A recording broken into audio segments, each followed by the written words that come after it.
पूर्वी अफ्रीका में स्थित केन्या विविध सांस्कृतिक परंपराओं, जीवंत जनजीवन और समृद्ध प्राकृतिक संसाधनों वाला देश है। इसकी भौगोलिक स्थिति, ऐतिहासिक पृष्ठभूमि और आधुनिक विकास की यात्रा इसे अफ्रीका के सबसे प्रभावशाली राष्ट्रों में से एक बनाती है।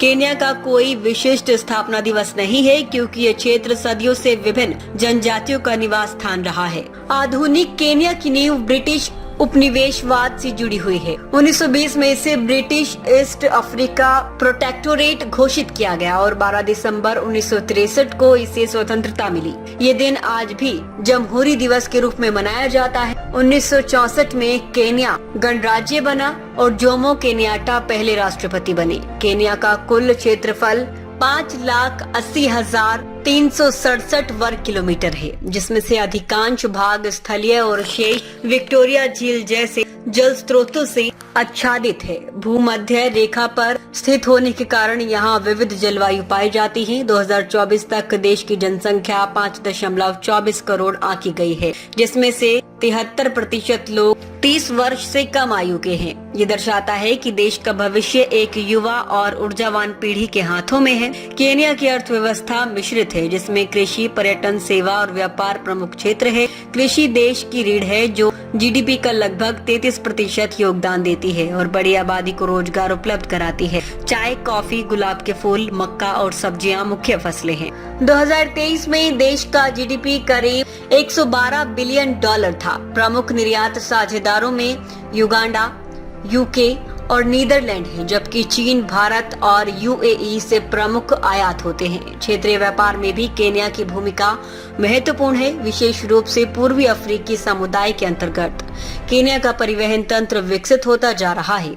स्टैंडर्ड गेज रेलवे, जिसे मद्राका एक्सप्रेस कहा जाता है, नैरोबी से मोम्बासा तक चलता है और व्यापार के लिए अहम है। सड़क मार्ग भी व्यापक है, हालांकि ग्रामीण क्षेत्रों में सुधार की आवश्यकता है। जोमो केन्याटा अंतर्राष्ट्रीय हवाई अड्डा और मोम्बासा बंदरगाह अफ्रीका के बड़े व्यापार केंद्रों में शामिल है। केन्या एक बहुदलीय लोकतांत्रिक गणराज्य है। वर्तमान राष्ट्रपति विलियम रूटो हैं, जो 2022 में सत्ता में आए। संविधान 2010 में लागू हुआ, जिसने शासन को अधिक पारदर्शी और विकेंद्रित बनाया। संसद 2 सदनीय है। नेशनल असेंबली और सीनेट भ्रष्टाचार के खिलाफ अभियान और प्रशासनिक सुधार हाल के वर्षों में प्रमुख मुद्दे रहे। शिक्षा प्रणाली में 8 साल प्राथमिक, 4 साल माध्यमिक और 4 साल उच्च शिक्षा शामिल है।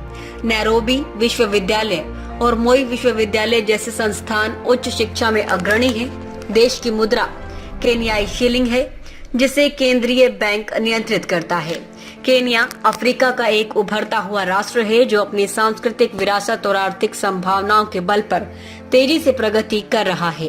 राजनीतिक स्थिरता, युवा जनसंख्या और प्राकृतिक संसाधनों की भरपूरता इसे भविष्य में एक वैश्विक खिलाड़ी बनाने की दिशा में अग्रसर कर रही है। रिपब्लिक टीवी हिंदी, सत्य, निष्पक्ष और निर्भीक पत्रकारिता का वादा। हमारा संकल्प, आपके अधिकार, आपकी आवाज। ताज़ा खबरें, गहन विश्लेषण और दिल को छू लेने वाली कहानियाँ जो जागरूकता बढ़ाएं और बदलाव की प्रेरणा दें। रिपब्लिक टीवी हिंदी के साथ हर पल रहें अपडेटेड। हमारे परिवार का हिस्सा बने। सब्सक्राइब करें। यूट्यूब और फेसबुक पर कोई खबर न छूटे। नोटिफिकेशन ऑन करें। ब्रेकिंग न्यूज की तुरंत जानकारी। ज्वाइन करें, हमारी खास कवरेज का हिस्सा बने। कमेंट, लाइक, शेयर, अपनी राय दें। सच्चाई को फैलाएं और हमें फॉलो करें यूट्यूब, फेसबुक, इंस्टा, लिंक्डइन और एक्स पर। और हमारी वेबसाइट है रहnews.com। आइए सच्चाई और जागरूकता की इस यात्रा में साथ चलें।